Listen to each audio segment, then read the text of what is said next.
Pourquoi en 2018, tu devrais arrêter d'écouter tes parents sur comment faire de l'argent?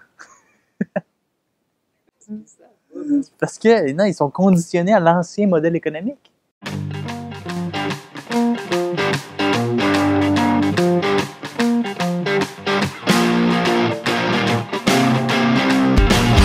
En 2018, tu ne devrais plus avoir à travailler fort, mais bien travailler intelligemment à la place.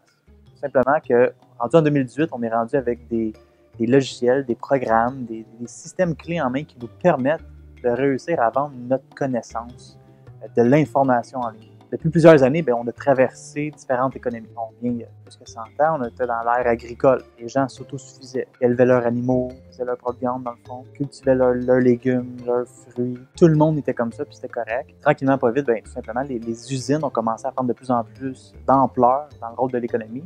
Et c'est là qu'on a vu l'ère industrielle se mettre en place.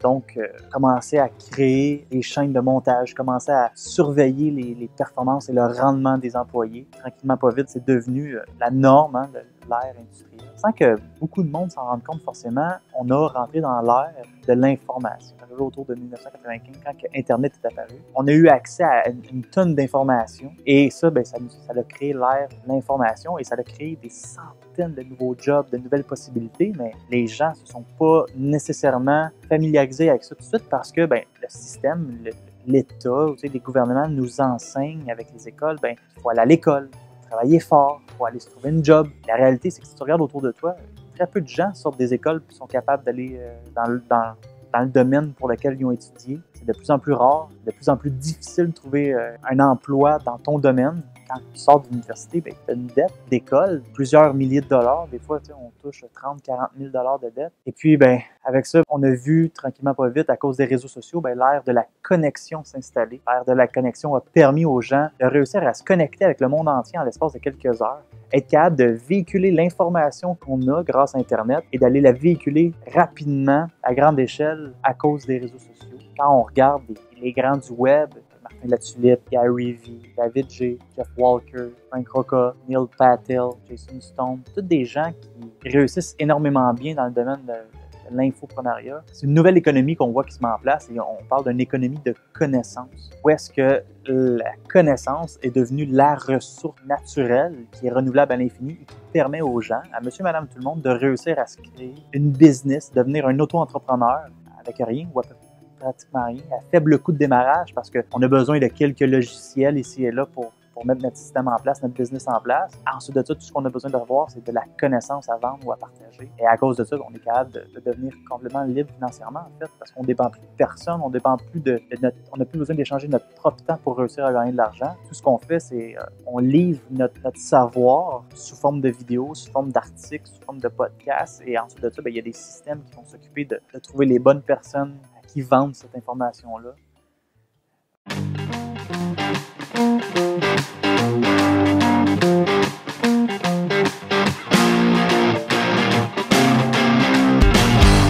La connaissance vaut pratiquement plus cher que l'argent parce que maintenant, les gens donnent de leur argent pour acquérir de la connaissance. Quand je parle de la connaissance, ça peut être n'importe quoi. Ça peut être simplement le fait de dire que j'aimerais atteindre ça, j'aimerais me rendre du point A au point B. Toi, tu l'as déjà fait. Combien tu me charges pour me montrer le shortcut? Combien tu me charges pour me permettre d'aller plus rapidement, plus facilement du point A au point B? Toi, tu n'as pas besoin d'être un expert. Tu as juste besoin d'avoir fait le chemin du point A au point B une fois et ça se fait en sorte que tu en connais plus qu'un certain nombre de personnes, des débutants. Hein, le plus gros marché, la plus grande entrée de clients potentiels, c'est les débutants dans n'importe quoi. Si toi, tu es capable de mettre en ordre et d'exposer de la bonne façon un message pour me permettre de comprendre et d'arriver à un résultat plus rapidement, mais moi, je suis prêt à l'acheter. Et c'est la réalité. Les gens d'aujourd'hui veulent tout rapidement. On veut ça, mais on est prêt à acheter le 10, 15 piastres, 20 piastres de plus pour aller plus rapidement à ça. Et c'est ce qui fait que dans les années à venir, c'est une nouvelle économie qui va se créer. On va voir beaucoup de choses s'orienter autour de ça. C'est surtout que quand on puise, quand on exploite cette ressource-là, qui est la connaissance, mais on n'endommage pas notre planète, on maltraite pas des êtres humains, on maltraite pas des êtres vivants comme des animaux, on magane pas la faune, l'écologie, tu sais, et quand moi, je partage ma connaissance, mais je perds pas ma connaissance, on fait que la dupliquer. Et la connaissance, la création, c'est à l'infini. Tant qu'il y a des humains, il va y avoir de la création. Présentement, on vit tout simplement dans un monde, dans une économie où est-ce que les gens vont aller maganer notre planète pour être capables de faire de l'argent. Donc, au détriment de la planète, ils vont aller faire de l'argent. Les gens vont aller exploiter des animaux pour faire de l'argent. Les gens vont même aller exploiter des humains pour faire de l'argent, notamment quand on regarde le salariat. J'ai rien contre le salariat, mais quand on regarde le salariat et qu'on sait que pour qu'une entreprise soit viable et qu'elle puisse faire de l'argent, mais il faut forcément qu'elle paye son employé moins cher que qu'est-ce qu'il vaut. Sinon, elle ne pourra pas faire de l'argent, elle ne sera pas capable d'être dans les profits. Donc encore là, c'est qu'on va aller exploiter en quelque sorte, selon moi, un individu. Alors que quand tu as de la connaissance ou quand que tu veux vendre la connaissance de quelqu'un d'autre, tu n'exploites personne. La personne qui veut avoir cette connaissance-là, elle va être prête à le payer de coûte que coûte. Comme il y en a plusieurs qui le savent, on a mis récemment un programme, une académie, l'ADK, l'Académie Digital Creative en place, qui va être un programme qui va permettre à monsieur, madame, tout le monde, salariés ou travailleurs autonomes, qui sont peut-être écœurés de vivre dans le monde dans lequel on vit présentement, qui sont peut-être écœurés de devoir constamment être dans la routine de surproduction, de se lever le matin, d'aller travailler, d'aller se faire critiquer à journée longue parce qu'on n'est jamais aussi productif que le boss aimerait avoir, ou si les gens sont à leur compte, puis que c'est une quête constante de toujours trouver de nouveaux clients, toujours réussir à ramener de l'argent à la maison, jamais être sûr si on va réussir à faire des ventes. J'aimerais, l'académie va permettre à ces gens-là de réussir à mettre des sources de revenus, plein de petites sources de revenus résiduels en automatique, qui vont rentrer sans vraiment que les gens aient besoin de s'en occuper. Donc ça s'adresse vraiment à ceux et celles qui ont un ardent désir de se libérer financièrement, d'avoir plus de temps, de ne plus être obligé d'échanger son propre temps pour gagner leur vie. En fait, c'est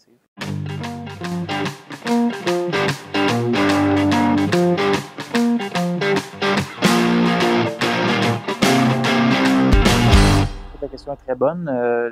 C'est les écoles qui détiennent la vérité. C'est les écoles qui vont être capables de te donner un diplôme qui va être reconnu, qui va te permettre d'augmenter ta valeur et d'aller chercher un meilleur salaire et d'aller chercher un travail dans lequel tu vas t'épanouir. On a toujours été conditionné que c'était la façon de faire. Puis c'est vrai, c'était correct à un certain moment, dans l'ère industrielle, comme je l'ai énuméré, c'est l'ère agricole, l'ère industrielle, l'ère de l'information, l'ère de la connexion, et on se dirige dans une ère de connaissance. Et le fait de se dire que je dois aller payer 40 000 $ puis faire 8 ans d'école pour être capable d'avoir un métier qui va être reconnu, la vérité, c'est qu'il va être reconnu par un petit groupe de gens maintenant. Ils ne sont plus la majorité. Donc, quand tu as ton diplôme, que tu as 40 000 $ de dette, puis tu sors de l'école, puis que tu as de la misère à trouver un job dans ton domaine parce que la réalité, c'est qu'il y a trop de monde dans ce domaine-là, puis que tu es obligé d'aller faire quelque chose que tu es sûrement t'es surqualifié ou pas assez qualifié, ça fait en sorte que tu pourrais peut-être remettre le système en question. On est rendu dans, comme je l'ai mentionné, dans une économie de connaissance où est-ce que les gens, les autodidactes, qui sont capables d'aller se former eux-mêmes, d'aller chercher l'information dans un domaine précis, c'est ces gens-là qui ont, pas le contrôle, mais qui ont le bon bout du bâton. C'est les gens qui vont s'être formés eux-mêmes, qui n'auront pas demandé à un employeur de payer pour les former. C'est ces gens-là qui arrivent avec leur bagage de connaissances. Et maintenant, grâce aux réseaux sociaux, toi, tu détiens de l'information, si toi, tu détiens de la connaissance, tu n'as pas été nécessairement à l'école, tu as peut-être juste travaillé dans ce domaine-là pendant des années et à cause de ça, tu as réussi à acquérir un bagage de connaissances et que toi, à cause des réseaux sociaux, que tu es capable d'exposer ça à des centaines de milliers d'individus à tous les jours, c'est comme si on revenait dans le temps un peu de se dire qu'on faisait du troc, tu sais, moi je t'échange ça contre ça, maintenant moi je t'échange ma connaissance contre donne-moi une autre partie de ta connaissance ou donne-moi de l'argent que je vais pouvoir acheter quelque chose pour manger. C'est ce niveau-là, on était très longtemps conditionnés à école, travail, job, alors que maintenant, c'est peut-être plus nécessaire d'aller à l'école comme ça. Je ne dis pas que c'est mauvais l'école, mais je pense que les écoles sont désuètes. L'évolution se fait trop vite. Avec l'arrivée d'Internet, tout évolue tellement rapidement. Je pense simplement que les écoles sont pas capables de suivre. C'est prouvé d'ailleurs que la façon d'enseigner dans les écoles, c'est pas forcément la meilleure. C'est fait pour un seul type d'apprentissage. Et on sait qu'il y a 4 grands types d'apprentissage dans la vie. Donc, est-ce que tout le système qu'on nous a montré depuis le début il est à mettre en doute? Je pense qu'il y a une question à se poser à ce sujet-là. Effectivement.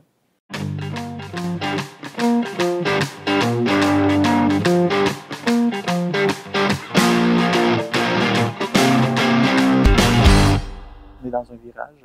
Selon moi, 2018 va être un point tournant dans l'évolution de notre avenir de demain. Les gens ont accès maintenant à l'information qu'on n'avait pas avant. Donc, on se rend compte juste avec le lait.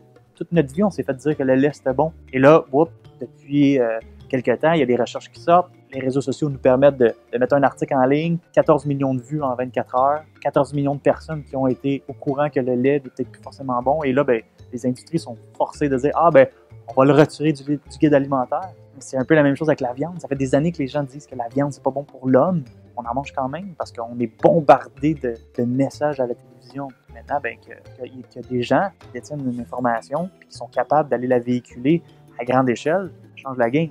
On est de moins en moins pris dans une boîte. C'est long parce que les gens comme moi, des gens comme toi, qui vont vouloir commencer à faire des actes à petite échelle au début, mais qui vont commencer à faire des petites actions pour sortir de cette boîte-là. Mais il va tout le temps avoir ta famille, tes amis, tes personnes autour de toi qui vont essayer de te dire non, non, non, arrête de grimper, là. Viens en bas avec moi, c'est beaucoup plus sûr ici. Parce que l'inconnu fait peur à l'être humain. Ça, la peur, c'est un système de défense qui remonte à tant qu'on vivait en tribu. Tu sais, la peur était là pour nous aider à s'échapper quand il y avait une bête sauvage qui nous attaquait, quand il y avait un danger. C'est là que la peur fait monter ton adrénaline et te permet de faire des trucs que des fois tu n'aurais jamais pensé capable de faire. Les peurs d'aujourd'hui, la peur du jugement, la peur de ne pas réussir, la peur d'échouer, la peur de manquer d'argent, la peur de ne pas être capable de subvenir aux besoins de sa famille, tout ça sont des fausses croyances, selon moi, qu'on a gardées d'avant. Parce que si tu ne sais pas, tu as 100% des chances de ne pas réussir.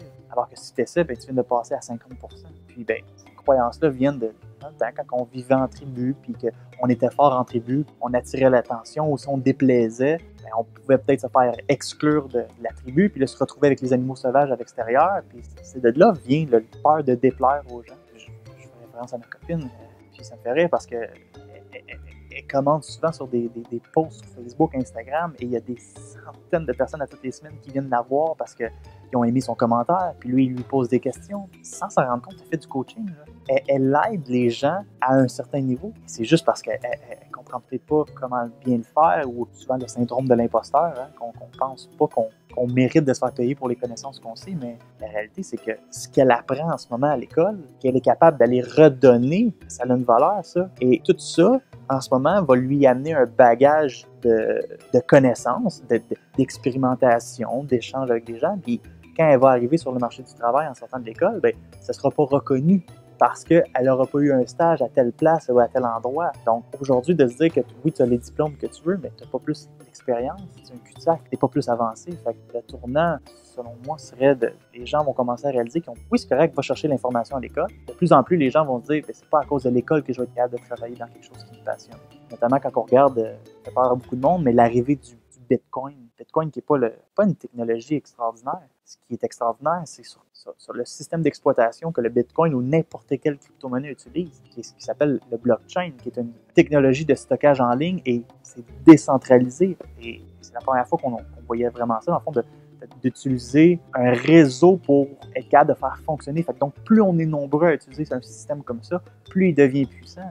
Et quand je dis décentralisé, c'est qu'il n'y a pas un petit groupe de personnes qui ont le contrôle, qui peuvent décider si quelque chose fonctionne ou ne fonctionne pas. Quand c'est décentralisé, ça veut dire que c'est plein de personnes partout à travers le monde qui l'utilisent et qui ont une possibilité de choisir ou d'accepter ou de refuser certaines choses. Et ce qui fait que quand on évoque la majorité ou avec un certain nombre de vérifications, peu importe, ben on est capable d'avoir une confirmation officielle. C'est ce qui fait que ça peut être partout à travers le monde. Ça peut être en Chine, au Québec, aux États-Unis, en Allemagne, en France. C'est décentralisé, c'est que l'information vient de partout. Tout le monde a un petit bout d'équation et quand tu les mets ensemble, ben, on a une validité. Et ça, cette arrivée technologique-là, du blockchain, va révolutionner énormément de domaines qu'on connaît. Les premiers à disparaître à cause de la crypto-monnaie qui fonctionne sur le blockchain, ça va être les banques. Les banques vont probablement disparaître. Et ensuite de ça, il va y avoir d'autres trucs qui vont probablement disparaître. Les écoles qu'on connaît, d'aller s'asseoir en classe, ça va probablement disparaître. Nos petits-enfants vont peut-être même pas jamais voir ça un jour aller s'asseoir dans une classe. Parce qu'ils vont avoir accès à de l'information, puis ton information va provenir de plein de places et ça va être d'apprendre dans la vie de tous les jours. Tu sais, on est dans les suppositions, là, mais tout ça pour te dire que moi, je te parle du blockchain parce que c'est une révolution qui, d'ici les prochaines années, ça va révolutionner beaucoup de choses, mais la connaissance, le blockchain, l'économie de connaissance, une ressource renouvelable à l'infini, un blockchain qui est décentralisation, qui permet de transiger entre nous sans avoir à passer par des intermédiaires comme des banques, des États, des trucs comme ça. c'est une nouvelle économie qui se met en place. Il y a quelque chose de nouveau. On ne peut pas savoir avec certitude vers quoi on s'en va, mais quand tu regardes ça, puis quand tu regardes les discours des grandes personnes ou des gens influents dans ce monde-là, tu te rends compte qu'il y a quelque chose qui se met en place, il y a quelque chose de beaucoup plus grand que nous, puis je pense que c'est pour le mieux.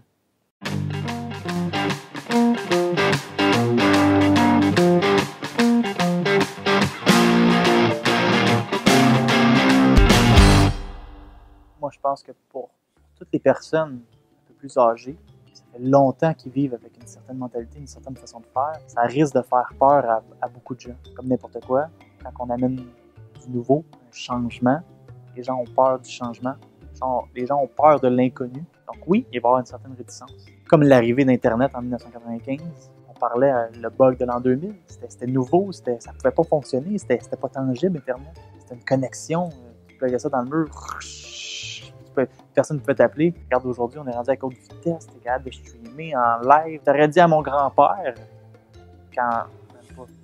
t'aurais dit au père de mon grand-père qu'un jour, il aurait regardé le hockey dans son salon, t'aurais dit sortir de chez eux. Cette économie-là qui est en train de se créer va être beaucoup plus accessible aux générations à venir. Ils naissent avec ça, ils naissent dedans, ils naissent avec un téléphone dans les mains.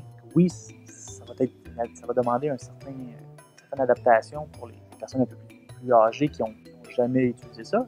Et même les gens dans la moyenne, en haut de 30 ans, il y a certaines personnes qui sont déjà même pas habituées à ça, que la première chose qu'ils vont dire, moi, la technologie, je connais rien à ça. Et la réalité, c'est que tu le veuilles ou non, on s'en va vers là. Et le changement, notre économie qu'on connaît aujourd'hui est en train de vivre l'un des plus gros, et si c'est pas le plus gros changement économique, mais le changement va se faire avec toi ou sans toi. Ça, tu n'as pas le choix de l'accepter. Parce que tu veuilles pas t'adapter, c'est ton choix, ça t'appartient. Le changement va se faire parce que tout évolue dans la vie. Et si toi, tu décides de ne pas évoluer, de ne pas t'adapter, bien, c'est ton choix, mais c'est toi qui vas travailler 2 fois plus fort pour être capable de juste réussir à survivre. Il y a des gens maintenant qui gagnent des millions de dollars pour nous donner des systèmes clés en main. Ces gens-là gagnent des millions de dollars à nous créer des systèmes qu'on peut utiliser en claquant des doigts quasiment. C'est comme quand tu changes de job, hein, c'est pas plus compliqué.